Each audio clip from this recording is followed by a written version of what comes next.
سعید الخدری رضی اللہ تعالی عنہ کہ اس باب میں میرے پاس فلاں فلاں سے بھی روایت منقول ہے، وہ روایت ذخیرہ حدیث میں کہاں ہے؟ یہ کام کر دیا لوگوں نے، یہ بھی تو کام ہے، زندگیاں لگا دی لوگوں نے اس کام میں کہ امام ترمذی نے جو حدیث کہی ہے یہ حدیث کہاں سے ملے گی۔ چنانچہ سب سے پہلے حافظ ابن حجر رحمہ اللہ نے اس پر کام کیا۔ حافظ ابن حجر رحمہ اللہ نے اس پر کام کیا کہ وفی الباب عن فلان وعن فلان والی حدیثوں کو جمع کیا، لیکن وہ کتاب دنیا سے ناپید ہو گئی، اب موجود نہیں ہے، اب دنیا میں موجود نہیں ہے۔ حافظ ابن حجر رحمہ اللہ کی کتاب جس میں انہوں نے وفی الباب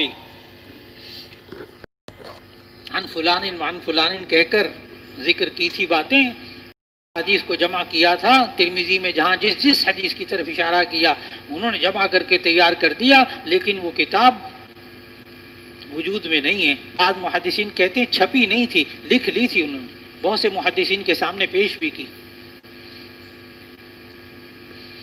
لیکن پھر اس کے بعد بہت سے حضرات نے کوششیں کی لیکن مکمل نہیں ہو سکی۔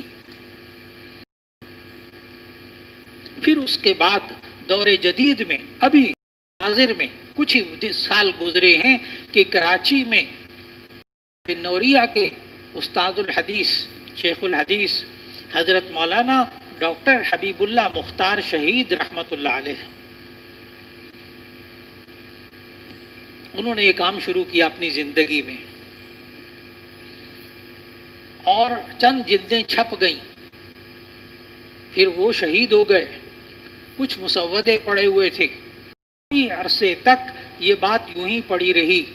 پھر اس کے بعد گزشتہ چند سال پہلے ان کے چند جید شاگرد جو کہ اس وقت کو سمجھتے تھے کہ کہاں کہاں سے احادیث تلاش کرنی ہے، امام ترمذی نے جن کی طرف اشارہ کیا ہے، چنانچہ پوری جماعت بنی، بڑے بڑے علماء کی جماعت بنی کراچی میں، اور انہوں نے ان احادیث جمع کرنا شروع کیا، اور وہ کام ہو رہا ہے، اب اختتام میں ہے، اور اس وقت 9 جلدیں آ چکی ہیں چھپ کر۔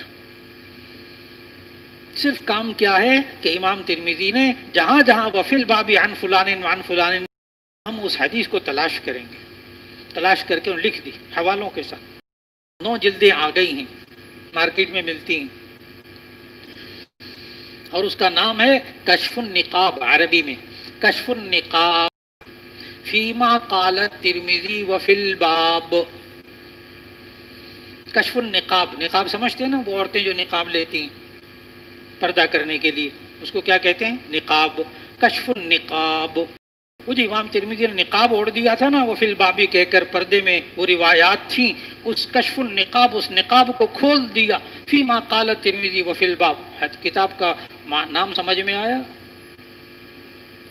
کشف النقاب فیما قال ترمذی وفی الباب، تو اس کی 9 آ چکی ہیں مارکیٹ میں، ابھی اور کام ہو رہا ہے۔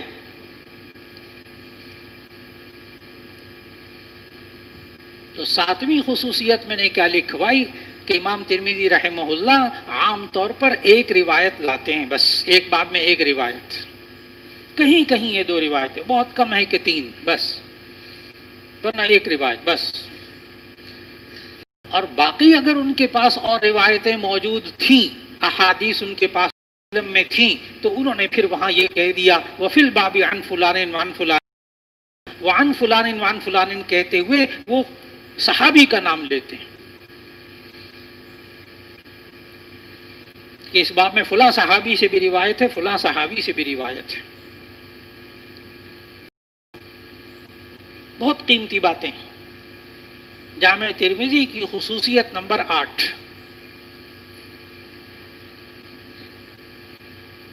امام ترمذی رحمہ اللہ اپنی کتاب جامع ترمذی میں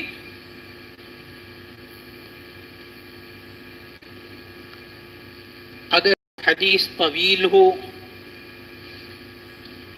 اگر کوئی طویل ہو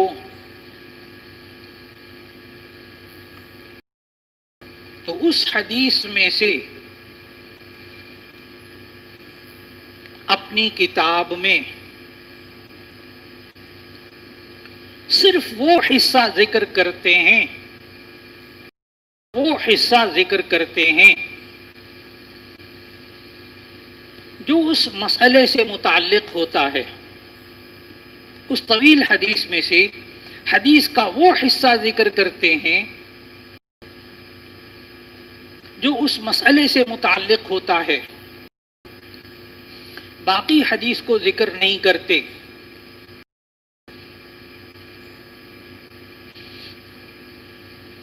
باقی حدیث کو ذکر نہیں کرتے.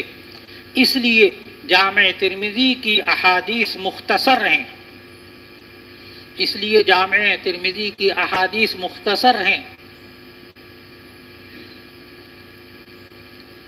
اب دیکھو مولانا، بخاری شریف کے اندر حدیث آئے گی اور آپ کو اس جگہ کو تلاش کرنا پڑے گا کہ یہ امام بخاری نے یہ باب قائم کیا ہے، تو اس پوری حدیث کے اندر اس باب سے تعلق رکھنے والی کون سی بات ہے؟ یہ باقاعدہ مستقل ایک کام ہے بخاری کا، سبق پڑھاتے ہوئے ہمیں یہ کرنا پڑتا ہے. لیکن امام ترمذی نے کمال کر دیا. امام بخاری کا بھی کمال ہے. اچھا، جب میں تقابل کروں تو اس صورت میں آپ نے اپنے ذہن کو منفی نہیں لینا. اچھا، منفی نہیں لے جانا، مثبت رکھنا ہے. ان کا بھی کمال ہے اور امام ترمذی کا بھی کمال ہے. لمبی حدیث ہوتی ہے، اس میں سے صرف وہ حصہ لاتے ہیں اپنی کتاب میں جو اس مسئلے سے متعلق ہوتا ہے. اس لیے جامع ترمذی کی احادیث کیا ہیں؟ مختصر. انہیں یاد رکھنا آسان ہوتا ہے. خصوصیت نمبر 9، خصوصیت نمبر 9،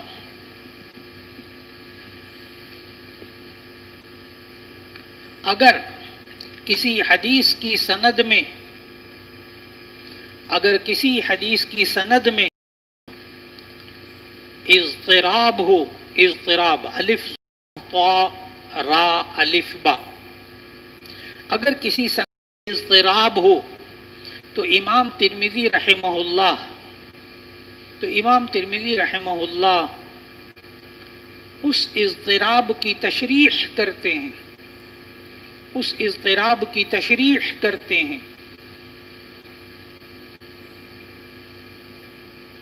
اور اس اضطراب کو، اور اس اضطراب کو دور کرنا بھی بیان کرتے ہیں.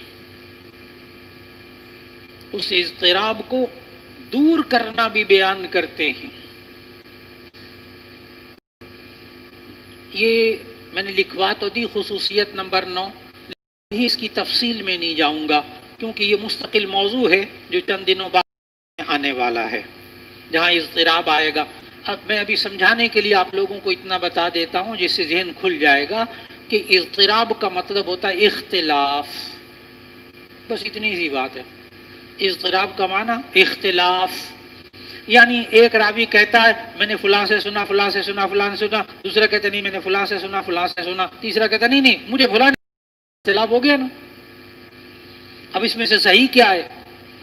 جیسے آپ کو کوئی کہہ دے کل چھٹی ہے، تو تمہیں کس نے بتایا؟ اس نے کہا. اسے پوچھے تمہیں کس نے بتایا؟ وہ اس نے کہا. اب وہ اختلاف ہو گیا نا، وہ کس نے کہا؟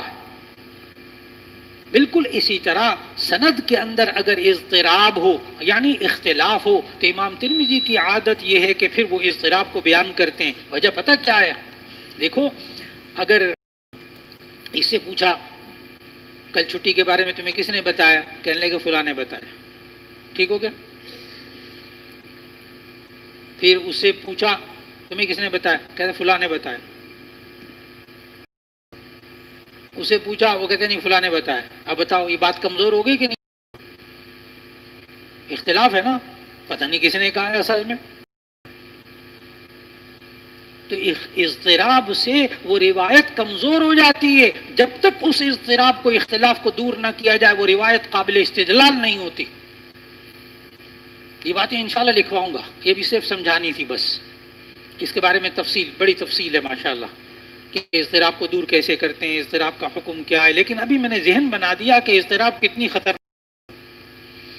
کہ اگر سند کے اندر اضطراب ہو، جب تک اس کو اختلاف کو وہ روایت استدلال کے قابل نہیں ہوتی، آپ اس روایت کو بطور دلیل پیش نہیں کر سکتے مولانا. بڑی خطرناک بات ہے اضطراب. تو امام ترمذی کا کمال کیا، یہ اس اضطراب کو، اس اختلاف کو بیان کرتے ہیں، بیان کر کے پھر طریقہ بتاتے ہیں کہ اس اختلاف کو کیسے دور کریں. جب اختلاف دور ہو جائے گا تو روایت قابل استدلال ہو جائے گی، بنا سکو گے، ورنہ تو اس روایت کو آپ دلیل ہی نہیں بنا سکتے. خصوصیت نمبر 10، جامع ترمذی کی خصوصیت نمبر 10،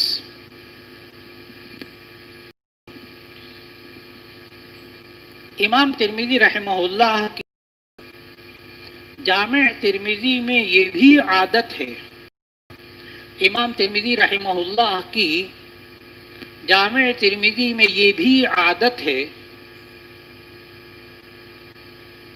کہ اگر راوی کا نام مشہور ہو، اگر راوی کا نام مشہور ہو تو اس لاتے ہیں، اس کی کنیت بیان کرتے ہیں.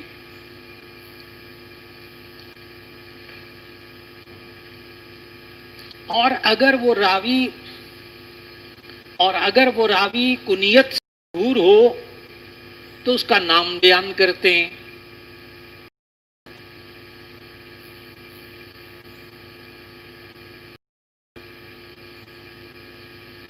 جیسے حضرت عمر رضی اللہ تعالی عنہ، ان کا نام مشہور ہے.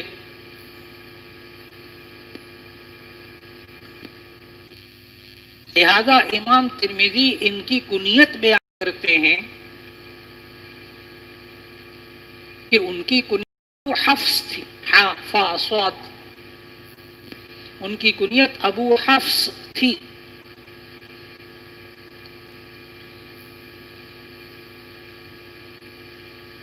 اسی طرح حضرت ابو ہریرہ رضی اللہ تعالی عنہ کی کنیت مشہور ہے، یہ لقب نما کنیت ہے اصل میں. ہریرہ کا باپ، بلی کا باپ. حضرت ابو ہریرہ رضی اللہ تعالی عنہ کی کنیت مشہور تھی، لقب نما کنیت. تو ان کا نام ذکر کرتے ہیں کہ ان کا نام عبد شمس تھا، سورج کا بندہ.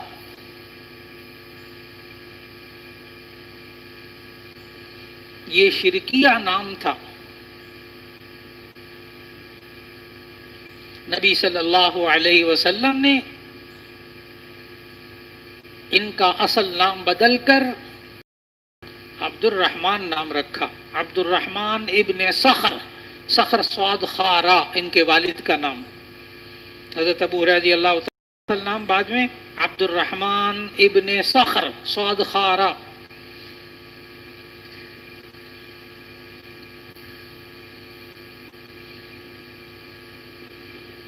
اسی طرح یہی لکھے، اگر نام یا کنیت میں اختلاف ہو تو امام ترمذی رحمہ اللہ اس کی تفصیل بھی ذکر کرتے ہیں. تو امام ترمذی رحمہ اللہ اس کی تفصیل بھی ذکر کرتے ہیں.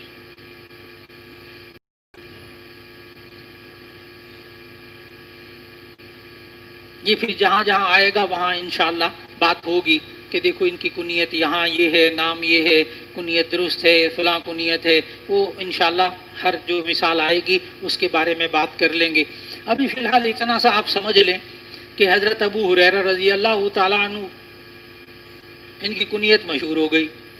عام ساتھی اتنا پڑھتے رہتے ہیں، 8-8 سال پڑھتے ہیں، ان کے ذہنوں میں اصل نام ہوتا ہی نہیں، اصل نام نہیں ہوتا. اتنی کنیت مشہور ہو گئی، اصل نام پیچھے رہ گیا.